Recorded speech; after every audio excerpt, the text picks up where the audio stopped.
దేవునికి స్తోత్రం. అందరికీ నా హృదయపూర్వక వందనాలు. Praise the lord. దేవుడు మిమ్మల్ని మీ కుటుంబాలను దీవించి ఆశీర్వదించును గాక. ఈరోజు దేవుడు మనందరి కొరకు తెలియపరుస్తున్న అద్భుతమైన చక్కటి వాక్య సందేశం మాటలు. యెషయా గ్రంథము 26వ అధ్యాయం 3వ వచనం. ఎవరి మనస్సు నీ మీద ఆనుకొనునో వానిని నీవు పూర్ణ శాంతి గలవానిగా కాపాడుదువు. దేవునికి సమస్తమేమ కలుగును గాక. ఈ గొప్ప వాగ్దానము మనందరి జీవితాల్లో కూడా నెరవేర్చబడును గాక. ఆమేన్. ప్రేమ దేవుడు బిడ్డలారా, ఈరోజు దేవుడు మనకు అందిస్తున్న గొప్ప వాక్యము, మనల్ని దేవుడు పూర్ణ శాంతితో కాపాడుతానంటే గొప్ప వాగ్దానాన్ని ఈరోజు మనకు తెలియపరుస్తున్నాడు. ఎవరికి పూర్ణ శాంతి వస్తుందంటే, ఎవరి మనస్సు అయితే దేవుని మీద ఆనుకుంటుందో వారిని దేవుడు పూర్ణ శాంతిగా కాపాడతాడు.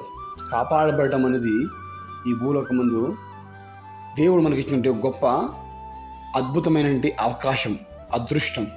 ఎందుకంటే దేవుడే తప్ప కాపాడేది ఎవరు లేరండి. ఆయన కాపాడగలడానికి శక్తి గల దేవుడు, సామర్థ్యం గల దేవుడు, ఆయన చేయగలడు ఏదైనా. అంటే అట్లాంటి వ్యక్తిని మనము నమ్మగలిగితే మన మనస్సంతా ఆనుకోవాలి. ఆనుకోవడం అంటే మనకు ఏదైనా రెస్ట్ కావాలంటే మనము అలా సోఫాలో కానీ బెడ్ మీద కానీ ఇట్లా ఆనుకొని పడుకుంటే వెంటనే మన బాడీకి రెస్ట్ ఇచ్చినట్టుగా దేవుని మీద ఆనుకుంటే దేవుడు నిన్ను పూర్ణ శాంతి గలవానిగా కాపాడుతాడు. ప్రియ సహోదరి సహోదరుడా, నువ్వు ఏ కష్టంలో, ఏ బాధలో, ఏ సమస్యలో ఉండి మొరపెడుతున్నావో అది నీకు తెలుసు. ఈ వాక్యాన్ని ఏ ప్రదేశం నుండి నువ్వు వింటున్నావో సమస్తం నీకు తెలుసు. ఇక నాకు శాంతి లేదు, సమాధానం లేదు, నా బ్రతుకెందుకు, ఉంటే ఏంది, బ్రతికితే ఏంది, చస్తే ఏంది అనుకుని నీవు దిగులుతో ఇక నా జీవితం ఇంతే అని అనుకుంటూ, ఈ జీవితాన్ని ముగించుదామని అనుకుంటూ ఒక కఠినమైన చెడు నిర్ణయాలు తీసుకోవాలని అనుకుంటున్నావేమో. కానీ నీ ఒక్కసారి ఎంతో ఎంతో ఎంతో ఎంతో మందిని మనుషులను ఆశ్రయించావు, వాళ్ళ దగ్గరికి వెళ్ళావు, కానీ నీకు సమాధానం, శాంతి దొరకలేదు.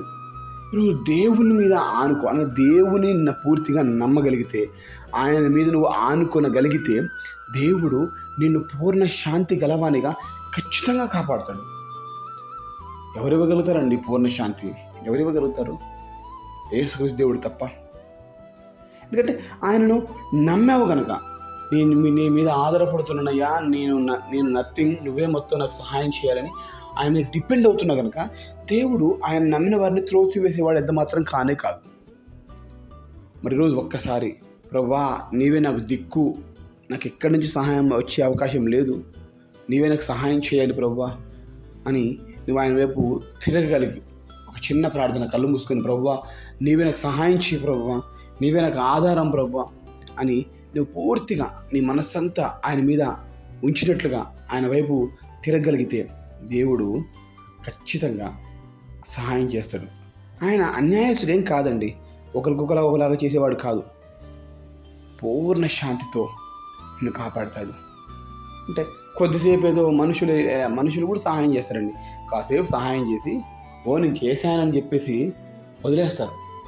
ఒకరోజు 2 రోజులు చేస్తారు. కానీ దేవుడు అలాంటి వాడు కాదు. పూర్ణ శాంతిని, పూర్ణమైన భద్రతను దేవుడు ఇస్తూ ఉన్నాడు.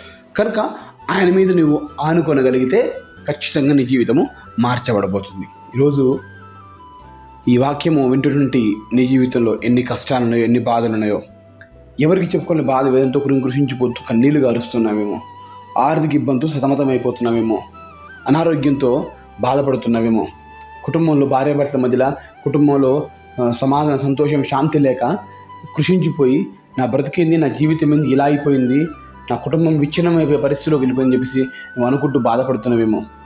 ఓ ప్రియ సహోదరి సహోదరుడా, వింటున్నదో దేవుడు మాట్లాడుతూ ఉన్నాడు. నీవు ధైర్యంగా ఉండు, నువ్వు ఆయన మీద ఆనుకో. ఎవరి మనస్సు అనుకోవడం, శారీరం ఆనుకోవడం కాదు. శారీరకంగా మనం బయట తిరిగినట్టు కనబడతా ఉంటాం, ఆయన దేవుని నమ్ముకున్నట్టు కనపడతా ఉంటాం, బైబిల్ పడుకున్నట్టు కనపడతా ఉంటాం.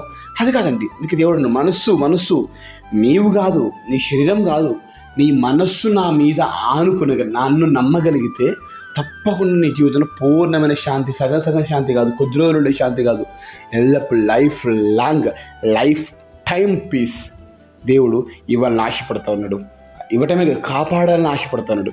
కనుక ఈ గొప్ప ఆ వాగ్దానాన్ని నీకు తెలియపరుస్తున్నట్టుగా నీ సమస్యలంటే ప్రక్కన పెట్టు, ఆయన మీద ఆనుకోవడానికి అనగా ఆయనకు సన్నిధికి రావడానికి ప్రార్థన చేయడానికి ఇష్టపడు, తద్వారా నీ జీవితం మార్చబడుతుంది. ప్రార్థన చేసుకుందామా? ప్రార్థన. మహాగణుడా పరిశుద్ధుడా, వందనాలు, స్తోత్రం. అద్భుతమైన వాగ్దానం మా ముందుంచి మమ్మల్ని బలపరిచి వందనాలు తెలుస్తున్నాం తండ్రి. నిజంగా మాకున్న కష్టం నుంచి, బాధ నుంచి, అనారోగ్యం నుంచి, ఆర్థిక ఇబ్బందుల నుంచి, సమస్యల నుంచి, ప్రభు గొడవల నుంచి మాకు విడుదల దయచేసి మా జీవితంలో పూర్ణ శాంతిని దయచేయండి. మీరు ఇచ్చిన గొప్ప వాగ్దానం నేను సూచిస్తున్నాం, గనపరుస్తున్నాం తండ్రి.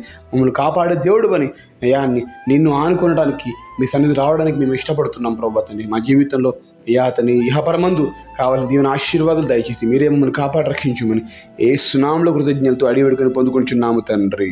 ఆమేన్.